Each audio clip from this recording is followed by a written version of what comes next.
हमें सौगात है, मोदी के अंदर मोहब्बत दे दीजिए। ये जो गोलियां छातियों पर लगती है, ये मारना बंद करा दीजिए। ये विधायक कांग्रेस की तुष्टिकरण की राजनीति का अंतिम संस्कार करने वाला है, मैं विश्वास। एक कांग्रेस पार्टी और उसके साथियों ने मुसलमान भाइयों को डरा डरा कर अपनी वोट बैंक खड़ी करने का काम किया। लाल टोपी वालों का मैं बताऊंगा, अभी 2017 में जब आपकी सरकार आने से पहले घोटाले कितने थे। 1970 से एक केस चल रहा था दिल्ली के अंदर में। दिल्ली के अंदर में हमारा सीजीओ कॉम्प्लेक्स है, पार्लियामेंट बिल्डिंग है, कई प्रॉपर्टीज है, और इसको वक्फ बोर्ड, दिल्ली वक्फ बोर्ड ने क्लेम किया कि ये वक्फ प्रॉपर्टीज है। मुसलमानों को भी वक्फ में जगह दी जाएगी, उनको जगह दी जाएगी तो परेशानी क्यों है इनको? आपके यहां जरा भी देर नहीं लगेगी। मैं कह देता हूं अभी 25 साल तक आप अध्यक्ष हो जाओ। तो अपने वोट के लिए धार्मिक मामलों का इस्तेमाल करते हैं, वो इसके विरोध में है और वो इसके विरोध में माहौल खड़ा कर रहे हैं। और कांग्रेस के जमाने में कमेटियां होती थी जो थप्पा लगाती थी। खाता ना वही जो वक्फ कहे वही सही। नमस्कार, मेरा नाम है अरुणेंद्र और आप देख रहे हैं दी लोकसभा की स्पेशल सेगमेंट संसद और संवाद, जहां हम आपको दिन भर की संसद से जुड़ी दिलचस्प बातों को आप तक पहुंचाते हैं। संसद में 2 अप्रैल का दिन बहुत खास रहा, क्योंकि पिछले कई महीनों से लंबित वक्फ संशोधन बिल आखिरकार लोकसभा में बहुमत से पारित हो गया। लेकिन आपको ये जानना बहुत जरूरी है कि इसके पास करने के लिए लोकसभा आधी रात तक चलती रही।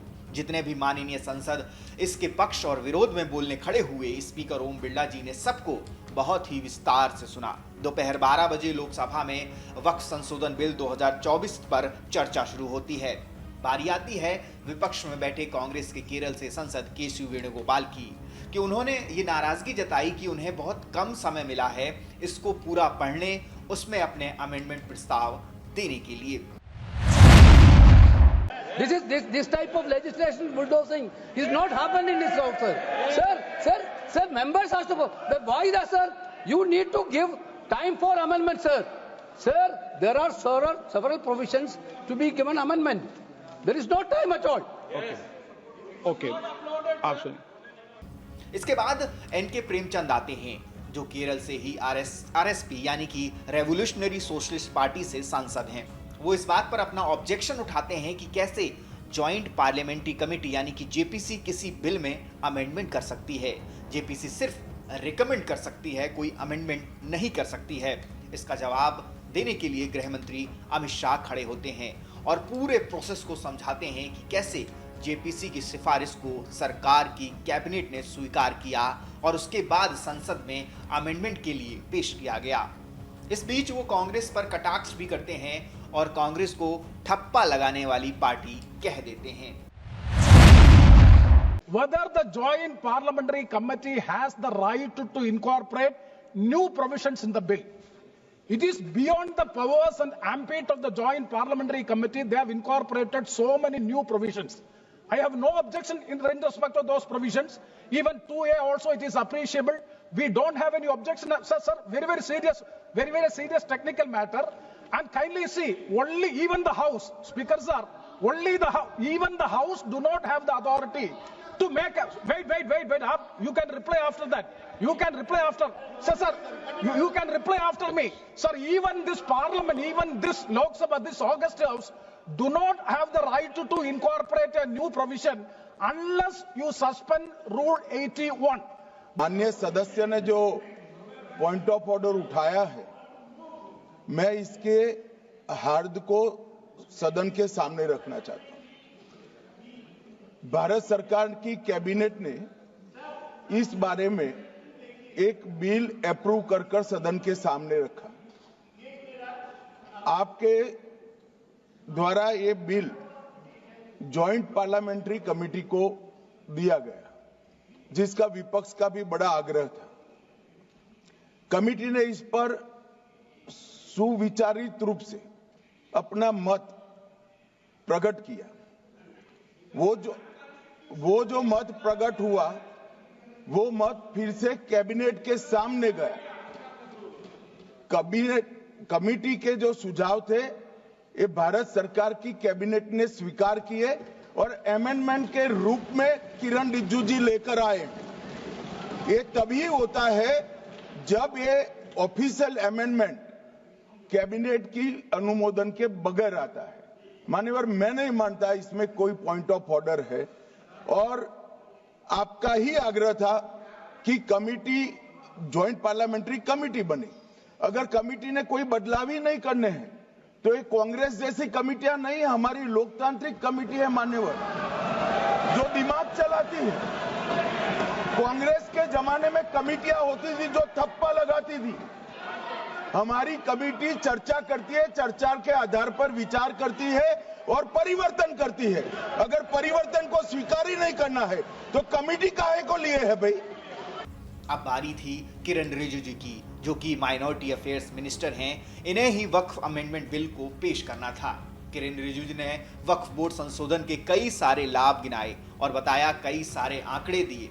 इसी बीच उन्होंने बताया कि कैसे तुष्टीकरण की राजनीति के लिए कांग्रेस ने 2 मार्च 2014 को दिल्ली की 123 महत्वपूर्ण संपत्तियों को डीनोटिफाई कर वक्फ को दे दिया था। कुछ प्रोपोगंडा साथ में जुड़े हुए हैं। उससे पहले जो 2013 में मुझे भी बहुत ताज्जुब हुआ कि ये पास कैसे जबरदस्ती करवाया है। 2013 में वक्फ पे यूजर जो आपने प्रावधान डाला, उसके बाद 1970 से केस चल रहा था दिल्ली के अंदर में।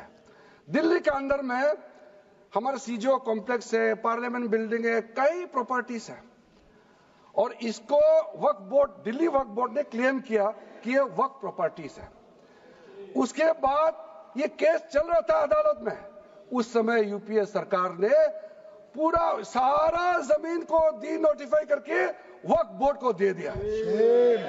123 प्रॉपर्टी। अगर आज हम ये संशोधन लेके नहीं आते तो जिस सदन में हम बैठे हैं, ये पार्लियामेंट बिल्डिंग, इसको भी क्लेम किया जा रहा था। एयरपोर्ट, बसंत विहार। और अगर नरेंद्र मोदी जी का सरकार नहीं आते, अगर यूपीए का सरकार कंटिन्यू रहता, तो क्या क्या बिल्डिंग को डीनोटिफाई किया जाना था। 123 प्रॉपर्टी को तो डीनोटिफाई किया। मैं रिकॉर्ड में कह रहा हूं, अपने मन से कुछ नहीं कह रहा हूं, मैं ऑफिशियल रिकॉर्ड का बात बता रहा हूं अध्यक्ष महोदय। वक्फ बोर्ड का जो प्रावधान किसी मस्जिद, किसी मंदिर, किसी धार्मिक स्थल का व्यवस्था का कोई लेना देना नहीं है। ये सिंपली एक प्रॉपर्टी का मैनेजमेंट का विषय है। ये किसी का जमीन छीनने का कानून नहीं है। ये किसी का राइट, किसी का हनन करके उसका प्रॉपर्टी को हड़पने का नहीं है।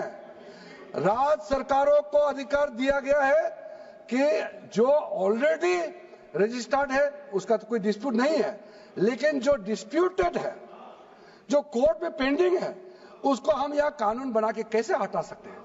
कोर्ट का पावर को तो हम ले नहीं सकते सर। इसलिए यहाँ बार बार ये लोग माइक बजा बजा करके झूठ 100 बार भी बोलो, कुछ होने वाला नहीं है। सिटीजनशिप अमेंडमेंट बिल जब लाया गया था, वही लोग हैं जिन्होंने कहा था कि सिटीजनशिप अमेंडमेंट बिल पास होकर एक्ट बन जाएगा तो मुसलमानों का हक छिन जाएगा, उनका नागरिकता खत्म हो जाएगा। आज सीए लागू हो गया। बताइए, किसी मुसलमान का अधिकार छीना है? किसी मुसलमान का नागरिकता छीना है? बताइए, क्या आप माफी मांगेंगे? आपने देश भर में घूम घूम कर झूठे बातें फैलाया। आज आप साबित हो गया कि आपने झूठ बोला था, लेकिन आज आप माफी मांगने का भी हिम्मत नहीं रखते हैं। जिगर थाम के आप लोग सुनिए, ये आप आज दोबारा आप मिसलीड करेंगे, गलत बातें करेंगे तो फिर मुंह खाना पड़ेगा आपको। फिर कोई और बिल लेके आएंगे, फिर मैं आपका पर्दाफाश करेंगे फिर से। मैं तो मानता हूं कि अभी भी देर नहीं हुआ। अभी भी आप जिद पे राजनीतिकरण करके आप अड़े रहे, आप मुश्किल में फंसने वाले हैं। विशेष करके हमारे कांग्रेस वालों को मैं कहना चाहता हूं, और बाकी हमारे साथी दल है, कांग्रेस के झांसे में ना आए, आपको भी डुबा देंगे ये लोग। इस बिल को विरोध करके बहुत बड़ा नुकसान होने वाला है। अब ध्यान से सुनिए अध्यक्ष महोदय, इसलिए अंत में सर, क्योंकि मैंने कहा है कि मैं आखिर में जवाब दूंगा, तो हम लोग आगे भी इस पार्लियामेंट को भी वक्त डिक्लेयर ना कर दे, हम लोग आराम से भविष्य के लिए और अच्छा काम करें। मैंने पॉजिटिव बात में अपना बात को रखा है। अंत में मैं अपील करके अपना बात को समाप्त करना चाहता हूं। इसी लाइन के साथ मेरी हिम्मत को तो सराहो। देखिए मैं कितना हिम्मत के साथ बोल रहा हूं।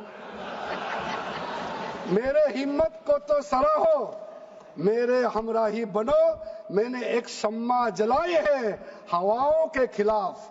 जोरहाट असम से सांसद गौरव गोगोई ने सरकार पर आरोप लगाते हुए कहा कि आप मुसलमानों के हक की बात तो करते हैं, लेकिन आपके 240 सांसदों में एक भी मुसलमान क्यों नहीं है। गौरव गोगोई के बाद नंबर आता है भाजपा के सांसद रविशंकर प्रसाद का। उन्होंने खड़े होते ही गौरव गोगोई द्वारा आर्टिकल 25 पर दी गई अधूरी जानकारी पूरी की और सलाह दे डाली कि अब जब भी कोई आर्टिकल कोट करें तो पूरा करें। साथ ही उन्होंने कहा कि वक्फ अमेंडमेंट बिल के आने से पिछड़े मुसलमानों, मुस्लिम महिलाओं, बच्चों को बराबरी का हक मिलेगा। खासकर उन्होंने पशपंदा मुस्लिमों की भी बात की। मैं जिस प्रदेश बिहार से आता हूं, वहां बहुत सारे पिछड़े मुसलमान हैं। उत्तर प्रदेश में भी है, पसमंदा कहते हैं हम, कई कैटेगरी के हैं। उनको वक्त के मैनेजमेंट में अवसर नहीं मिलता। और अगर संविधान की धारा 15 के आलोक में इस बिल में इस बात का प्रावधान किया जा रहा है कि पिछड़े मुसलमानों को भी वक्त में जगह दी जाएगी, उनको जगह दी जाएगी, तो परेशानी क्यों है इनको। और सर, जहां तक सर सवाल है सर, मैं ये बताना चाहता हूं कि संविधान की दुहाई का जवाब मैं संविधान से ही दे रहा हूं। ये वक्त में जो संशोधन हो रहा है वो मौलिक अधिकार की धारा 15 में उसकी अनुमति मिलती है। अब सर धारा 25 की बात की गई सर। अब हमारे विपक्ष के उपनेता को मैं सुन रहा था, आपने धारा 25 का जिक्र किया, तो धारा 25 का क्लॉज 2 भी पढ़ लीजिए मेरे साथ। सर मैं आपके सामने पढ़ना चाहता हूं।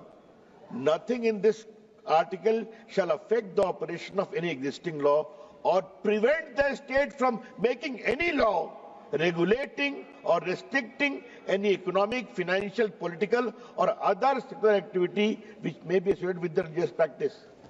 तो अगर वक्फ की जमीन बर्बाद हो रही है, अगर वक्फ की जमीन लूटी जा रही है, अगर वक्फ की जमीन हड़पी जा रही है, तो संविधान की धारा 25 यह अधिकार देता है कि कानून बन सकता है। तो कृपया करके कोई अगर आप धारा संविधान की कोट करते हैं तो पूरी की पूरी कोट करें। अब बारी थी समाजवादी पार्टी अध्यक्ष अखिलेश यादव की। वक्फ बिल पर बोलने से पहले उन्होंने भाजपा की टांग खींचने की कोशिश की, लेकिन अमित शाह का जवाब सुन उनके चेहरे पर मुस्कान आ गई। दरअसल अखिलेश यादव ने भाजपा पर मजाकिया लहजे में कहा कि जो पार्टी दुनिया की सबसे बड़ी पार्टी खुद कहती है, वो अब तक अपना राष्ट्रीय अध्यक्ष नहीं चुन पाई। उधर से जवाब देने के लिए गृह मंत्री अमित शाह उठते हैं और हंसते हुए अखिलेश को कहा कि हमारे यहाँ घर के ही 4-5 सदस्यों में से चुनना नहीं होता है, इसलिए थोड़ी देर लगती है। मैं देख रहा हूं जो एक्स कांग्रेस वाले वो ज्यादा बोल रहे हैं।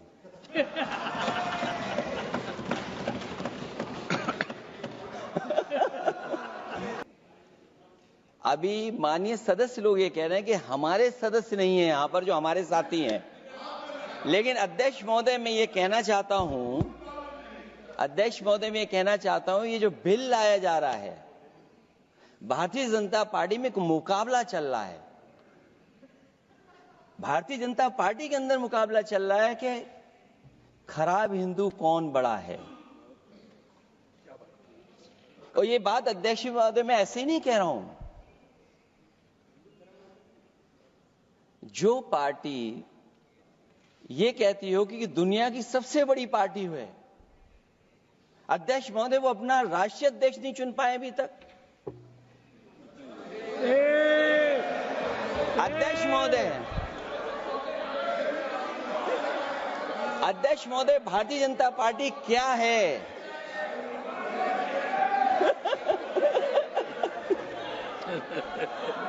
जी, मैं अखिलेश जी ने बहुत हंसते हंसते कहा है, इसको हंसते हंसते जवाब देना। इस सामने जितनी पार्टियां हैं उनका राष्ट्रीय अध्यक्ष उन 5 लोगों को ही चुनना है परिवार के।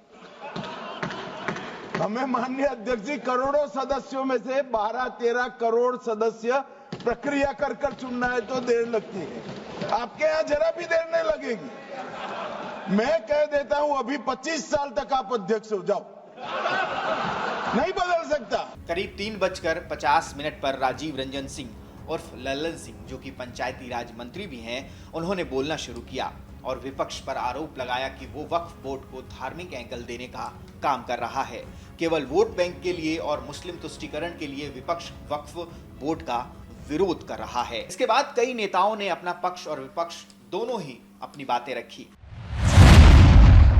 तब से ये नैरेटिव बनाने का प्रयास किया जा रहा है पूरे देश में, और पूरे देश का माहौल खराब किया जा रहा है, यह बता के कि यह मुसलमान विरोधी है।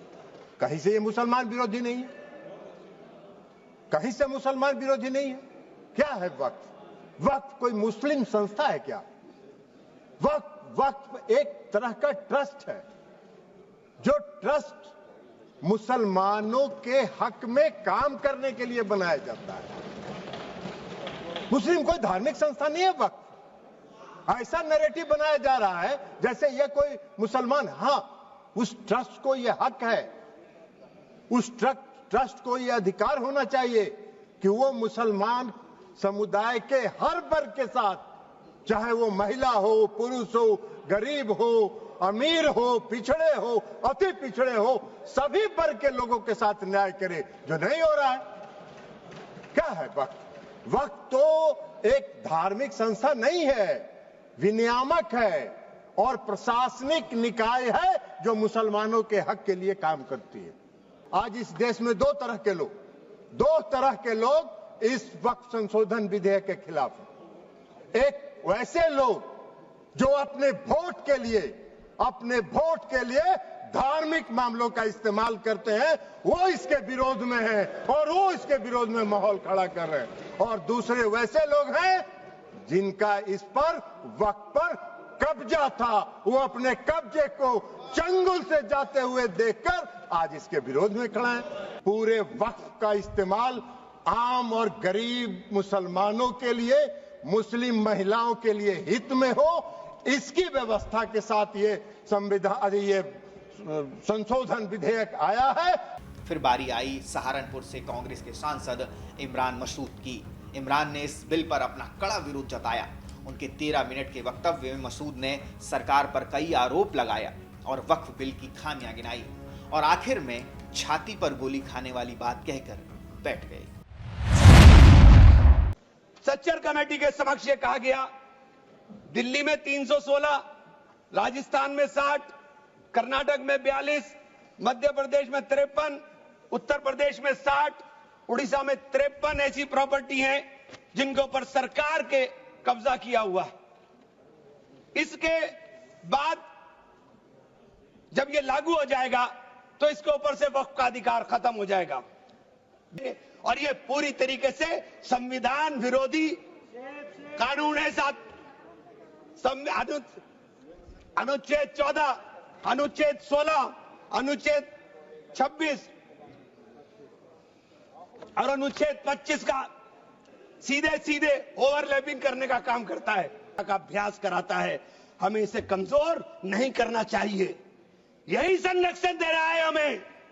यह बाबा साहब के सपनों का संविधान है कि उन्होंने देश के अंदर रहने वाले प्रत्येक नागरिक को, जो गरीब से गरीब नागरिक है, उसको वो अधिकार दिया जो सामने बैठे हुए हमारे प्रधानमंत्री को होगा। वो ये अधिकार बाहर सड़क पर बैठे हुए एक मजदूर को होने का काम होगा। ये बाबा साहब का संविधान है। मान्यवर, इसे कमजोर करने का काम मैं आप हाथ जोड़कर विनती करता हूं। अभी हमें सौगाते मोदी मिली, एक सेकंड, हमें सौगाते मोदी मिली।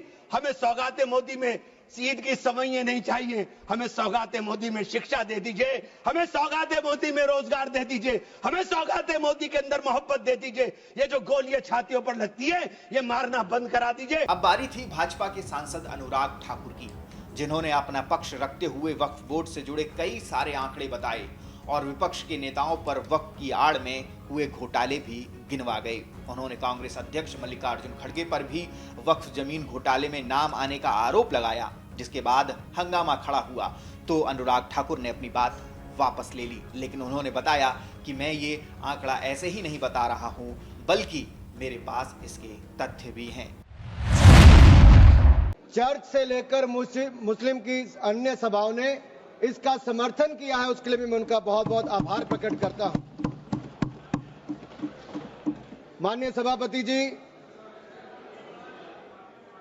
वक्फ को बदलने का वक्त आ गया है, क्योंकि ये अत्याचार और भ्रष्टाचार का एक ऐसा अड्डा बन गया है, उसको खत्म करने का और बदलने का समय आया है। भारत को वक्फ के खौफ से आजादी चाहिए, क्योंकि यहां पर ये जो पहले कांग्रेस के जमाने में बना वक्फ का कानून है, वह उसका मतलब तो यही था, खाता ना वही जो वक्फ कहे वही सही। यानी कि जहां पे कह दिया वक्फ की जमीन है, वो फिर वक्फ की जमीन हो गई। वो जिम्मेदारी उनकी नहीं है कहने की, बताने की कि ये कैसे उनकी जमीन है, लेकिन जिसकी चले गई वो बेचारा दर दर भटकता है और उसको इंसाफ भी नहीं मिलता है। आपने एक देश में दो विधान बनाने का काम किया है, आपको तय करना है संविधान के साथ रहना है कि वक्फ के साथ रहना है। लेकिन कांग्रेस और उसके सहयोगी दलों ने इस भूमि को अपारदर्शी और एक गैर जिम्मेदाराना तरीके से राजनीतिक संरक्षण देते हुए एक ऐसा साम्राज्य बनाया जहां पर इन्होंने इसको अपना वोट बैंक का एटीएम बनाकर रख दिया है। 70 सालों से इन्होंने यही किया है। 1947 में भारत ने एक विभाजन देखा है, वो एक परिवार और एक पार्टी के कारण वो विभाजन हुआ है। आज जमीन जिहाद, लैंड जिहाद के नाम पर हम दूसरा विभाजन नहीं होने देंगे, नहीं होने देंगे। लाल टोपी वालों का मैं बताऊंगा भी 2017 में जब आपकी सरकार आने से पहले घोटाले कितने थे, एक नहीं अनेक, लेकिन इनके काले कारनामे आज खत्म हो जाएंगे। सर, ये विधायक कांग्रेस की तुष्टिकरण की राजनीति का अंतिम संस्कार करने वाला है, मैं विश्वास दिलाना चाहता हूं। जिसके खिलाफ आप कोर्ट भी नहीं जा सकते। ये कौन सा ऐसा कानून है जो संविधान से भी ऊपर है? इसका नाम वक्फ है, जो कांग्रेस के समय बना है। सर, इसने गुरुद्वारे हो, मंदिर हो, घर हो, गांव हो, सब पे कब्जा करने का काम किया है। एक तुगलकी भी फरमान है सेक्शन 40, इसमें दान देने वाला किसी भी धर्म का हो सकता है, लेकिन देखभाल करने वाला मुसलमान ही होना चाहिए। ये मंदिर में तो ऐसा नहीं है। सरकारें मंदिर का, ये कर्नाटक की सरकार है कांग्रेस की, 450 करोड़ रुपया साल का आप इकट्ठा करते हैं, कहां खर्च करते हैं, कौन जवाब देता है उसका? एक एक रुपए का हिसाब आपको देना चाहिए था।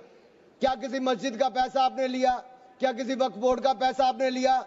लेकिन कर्नाटक में जो घोटाले हुए सर, उसमें इनके राष्ट्रीय अध्यक्ष मल्लिकार्जुन खड़गे जी का नाम भी आता है। जहां पर क्या हुआ सर, यही नहीं, बैठ जाओ,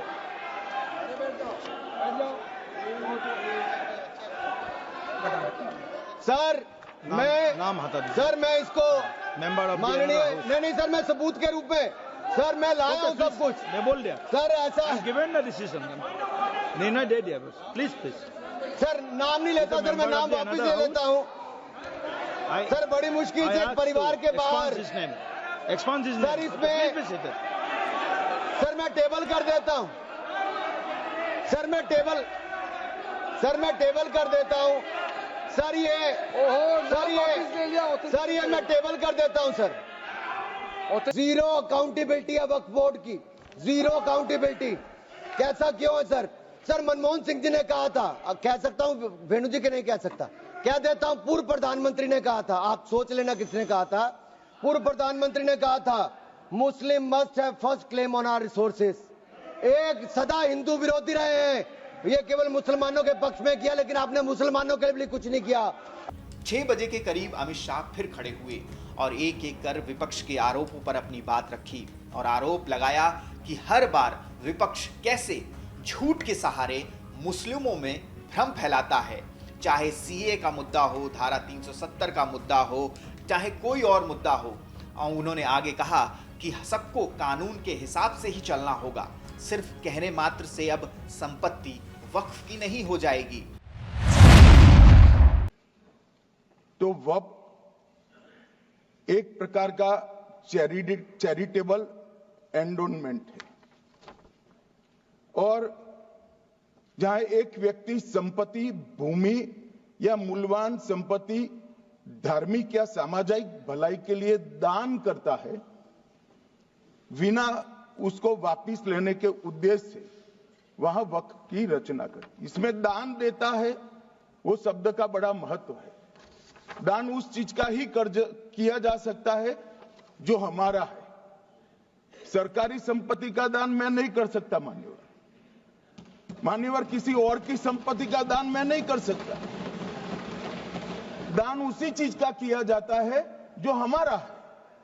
मान्यवर, इसी विषय पर ये सारा जो बहस चल रहा है जो भ्रम खड़ा किया जाता है कि ये एक मुस्लिम भाइयों के धार्मिक क्रियाकलापों के अंदर, उनके दान की हुई संपत्ति के अंदर दखल करने का है। ये बहुत बड़ी भ्रांति फैलाकर, माइनॉरिटी को डराकर अपनी वोट बैंक खड़ी करने के लिए किया जा रहा है। के माध्यम से देश भर के मुसलमान भाइयों बहनों को कहना चाहता हूं, आपके वक्फ में एक भी नॉन मुस्लिम नहीं आएगा। ये एक्ट में ऐसा कोई प्रावधान नहीं। मगर जो वक्फ बोर्ड है और वक्फ परिषद है, उसका काम क्या है? वक्फ की संपत्तियां मान्यवर बेच खाने वाले लोगों को पकड़कर इसके बाहर निकालने का। वक्फ के नाम पर औने पौने दाम में संपत्तियों को 100 साल तक किराए पे देने वाले लोगों को पकड़ना है। वक्फ का जो पैसा होता है, इनकम जो गिरती जा रही है, जिसके माध्यम से माइनॉरिटी का विकास करना है, माइनॉरिटी को आगे बढ़ाना है, इस्लाम धर्म की सारी धार्मिक संस्थाओं को पुख्ता करना है। ये पैसा जो चोरी होता है ना, उसको पकड़ने का काम वक्फ बोर्ड, वक्फ परिषद करे। और मान्यवर, वो चाहते हैं कि इनके राज में जो मिलीभगत चली वो चलती रहे, ये नहीं चलेगी। कि वक्फ का 2013 का अमेंडमेंट न किया होता तो ये बिल लाने की शायद जरूरत न पड़ती। सब कुछ अच्छा चलता था। 14 में चुनाव आने वाला था, 13 में रातों रात तुष्टीकरण करने के लिए वक्फ कानून को एक्सट्रीम बना दिया गया। बंगाल में आकर कहूंगा, ये राजनीतिक हिसाब किताब का अखाड़ा नहीं है। छाती पर ठोक कर कहूंगा, ज्यादा सिधाएंगे।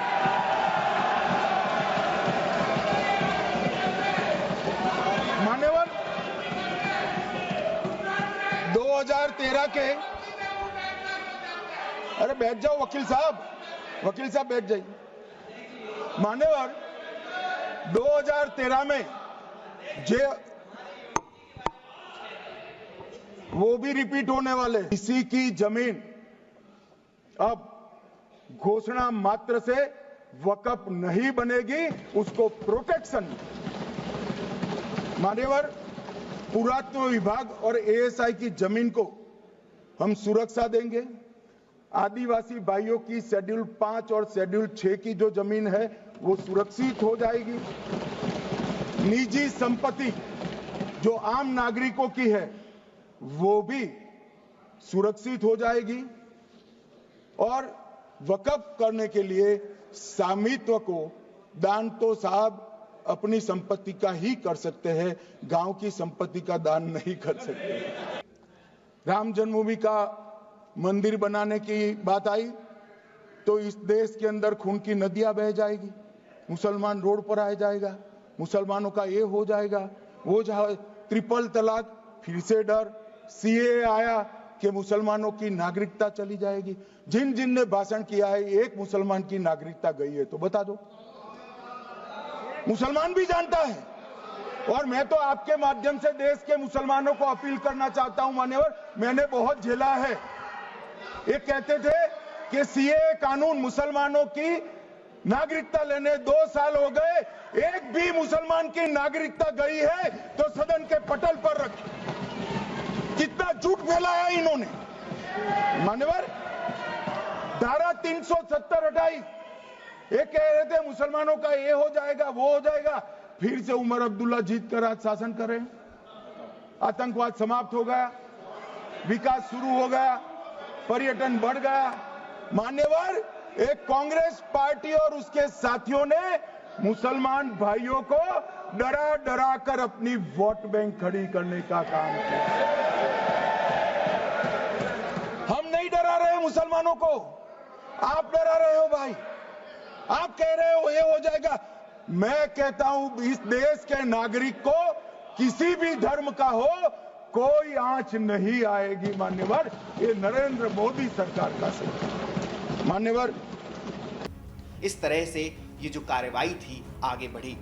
तो ये थी संसद में हुई उन महत्वपूर्ण पलों की कुछ झलकियां। अब वक्त है आपसे विदा लेने का। आप हमें कमेंट में अपनी राय जरूर भेजें। हम फिर आएंगे, तब तक के लिए देखते रहिए दी लोकसभा।